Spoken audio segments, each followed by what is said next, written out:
Bonjour à tous. Hier, à l'occasion de Pâques, les enfants ont reçu un nouveau jeu de société qui s'appelle Gravity Superstar. Et c'est un énorme succès pour eux, pour nous. On est vraiment conquis par ce jeu. Et étant donné qu'il n'est pas très connu, j'avais vraiment envie de vous en parler, de vous le présenter. Je vous ai déballé un petit peu tout ce que contient la boîte pour commencer. Et ensuite, je pourrais vous expliquer les règles du jeu, mais je vous préviens, vous allez adorer. Alors, pour commencer, il y a les plateaux. Ils sont au nombre de 6. En fait, ils sont recto-verso. Ils sont à placer aléatoirement sur la table. On sort autant de plaques, enfin, un certain nombre de plaques par rapport au nombre de joueurs. Quand on joue à 2, on en sort 2. Quand on joue à 3 ou à 4, on en sort 4. Quand on joue à plus que 4, à 5 ou à 6, on installe les 6. On les met dans le sens qu'on veut, de n'importe quel côté. En fait, ça permet justement d'avoir des parties qui soient toujours différentes parce que l'emplacement des pièces et des éléments seront toujours différents d'une partie à l'autre. Donc il y a ici les plateaux. Ensuite, il y a les cartes actions. Chaque joueur dispose dans ses mains 5 cartes actions, d'accord ? Celle-ci qui permet de sauter au-dessus d'une liane.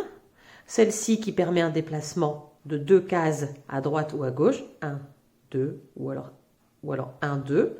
Celle-ci qui permet d'aller une fois vers le haut, puis à droite ou à gauche. D'accord ? Celle-ci qui permet de tourner le petit pion, notre personnage, d'un quart ou d'un demi-tour. Et enfin, cette carte-là qui permet de choisir l'action qu'on veut.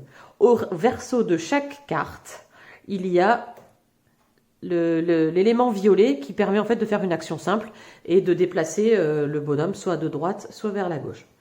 En gros, on choisit de jouer au moment où c'est à notre tour. On va choisir de jouer soit une de ces actions-là, soit on retourne la carte parce que derrière toutes les cartes de toutes les actions, il y a le déplacement simple.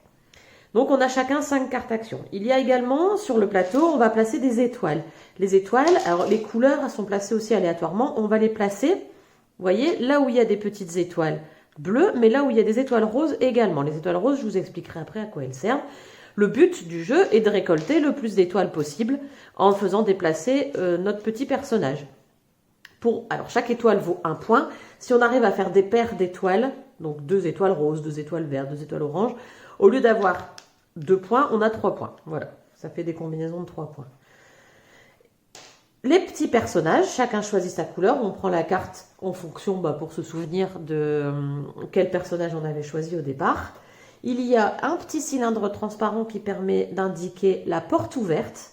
Voilà, il y a sur chaque plateau, de chaque côté, il y a une porte. Quand il y a le cylindre sur la case, ça veut dire que la porte est ouverte. S'il n'y a pas de cylindre, la porte est fermée.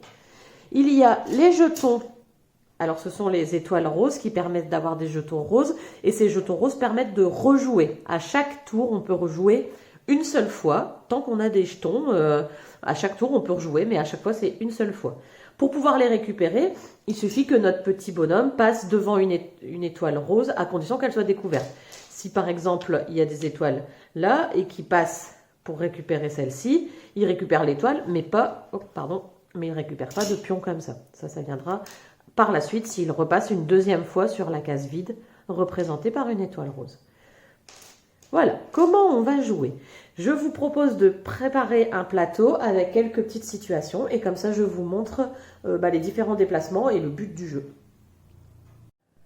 Nous voilà donc au début d'une partie. Alors quand on commence la partie, sur chaque case où il y a une étoile avec un halo bleu ou alors une étoile, pas ici, voilà, une étoile rose, on place aléatoirement les petites étoiles colorées. Le reste est mis de côté, on n'en a pas besoin pour le reste de la partie. On place le petit cylindre qui est ici sur l'une des portes, au hasard. Ici, ça permet de nous dire la porte là est ouverte. Le joueur dont c'est le tour, donc là c'est moi, va se positionner donc dans la porte ouverte, dans le sens de la porte, et décaler le cylindre à la porte suivante. Ce qui fait que le joueur suivant va rentrer par la porte ouverte, qui n'est donc pas la même porte que moi. Puis, une fois qu'il est posé, il va pouvoir jouer une des cartes actions. Il y a donc 5 cartes actions qui représentent 5 actions, plus une action simple, on appelle, qui permet d'avoir un déplacement à droite ou à gauche. En fait, chaque carte peut être utilisée comme une action simple ou alors comme une action complexe. Donc le joueur dont c'est le tour, c'est-à-dire moi, va jouer une carte. Je vais choisir pour commencer de faire cette carte-ci. Cette carte-ci, elle indique que je peux sauter au-dessus d'une liane. Je saute donc au-dessus de la liane sur laquelle j'ai les pieds. Hop, j'atterris sur une case avec une étoile que je pose devant moi. Puis, comme je n'ai plus rien sous les pieds, je descends, jusqu'à ce que je rencontre un obstacle, une liane. Puis je ramasse tout ce qui se trouve sur mon passage. Donc là, j'ai donc ramassé 2 étoiles. Une fois que mon tour est terminé, c'est au joueur suivant. Le joueur suivant va s'installer ici. Hop, j'ai oublié de vous dire qu'une fois qu'on a joué, on met la carte sur le côté. Et le joueur suivant va pouvoir se déplacer comme il le souhaite avec les cartes qu'il a en main. Il pourrait utiliser donc la même carte que moi, sauter au-dessus de la liane, descendre et récupérer donc toutes les étoiles jusqu'à ce qu'il arrive ici. Il pourrait utiliser cette carte-ci qui permet un déplacement, autant que faire se peut, de 2 cases à droite ou 2 cases à gauche. Il ne peut pas aller à gauche parce qu'il est bloqué par un obstacle, mais il peut aller 2 cases à droite. 1, 2. Dans ces cas-là, une fois qu'il a terminé son déplacement, il va tomber jusqu'à ce que ses pieds rencontrent un obstacle. Hop, et il récupère une étoile. Voilà. Donc notre joueur a joué cette carte-là. Le troisième joueur, alors j'ai oublié de lui faire bouger parce que quand il est entré dans la porte, là, où est-ce qu'il est mon petit bonhomme? Le mien, il est là. Ah oui, pardon. Donc il a bougé la porte, on se met là, et le joueur suivant entre ici, décale la porte ouverte, puis c'est à son tour de jouer. Le joueur suivant pourrait, par exemple, utiliser cette carte-là. Cette carte-là permet de sauter un en haut, puis un à droite, un à gauche. Il ne peut pas aller à droite puisqu'il est bloqué par l'obstacle. Par contre, il peut aller à gauche. Il récupère donc une étoile, puis il tombe jusqu'à ce qu'il rencontre un obstacle et récupère tout sur son passage. C'est donc ensuite à moi. Il me reste donc toutes mes cartes. Je suis ici et je voudrais de nouveau sauter au-dessus de la liane. J'utilise donc cette carte-ci, voilà, qui représente toutes les actions, et je vais ressauter au-dessus de la liane. Hop là, je saute. Je mets la carte sur le côté, mon déplacement est terminé, mais je continue de tomber. Tant qu'il n'y a pas d'obstacle sous mes pieds, je continue. Je m'arrête là, je récupère, je continue de tomber. Quand on sort du plateau, on revient sur la même ligne, mais de l'autre côté. Je redescends et je m'arrête ici. Le joueur suivant va alors pouvoir effectuer son tour. Il peut, par exemple, lui aussi sauter au-dessus de la liane. Hop, il récupère l'étoile blanche et il redescend, hop, jusqu'à un obstacle.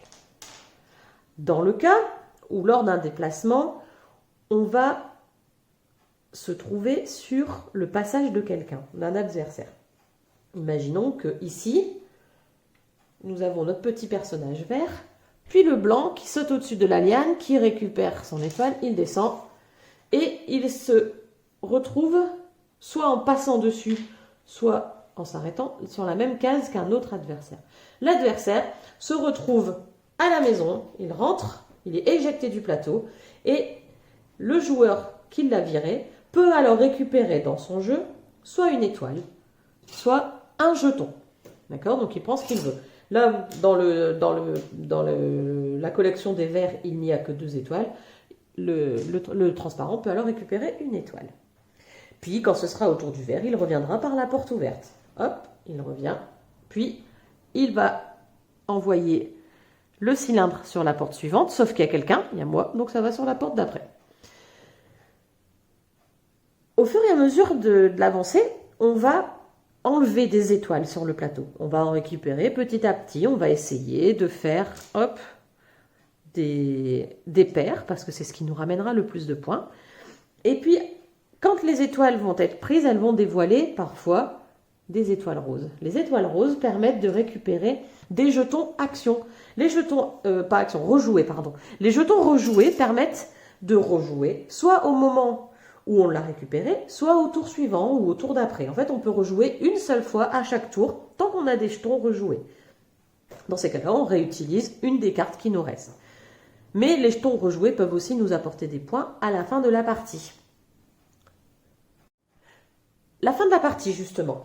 Comme on est à 3 joueurs, la partie s'arrête quand il ne reste plus que 8 ou moins étoiles sur le plateau. Une fois que c'est ça, une fois que les étoiles ont été récupérées, on va imaginer, hop, hop, et lui va récupérer aussi pas mal d'étoiles, tant qu'à faire.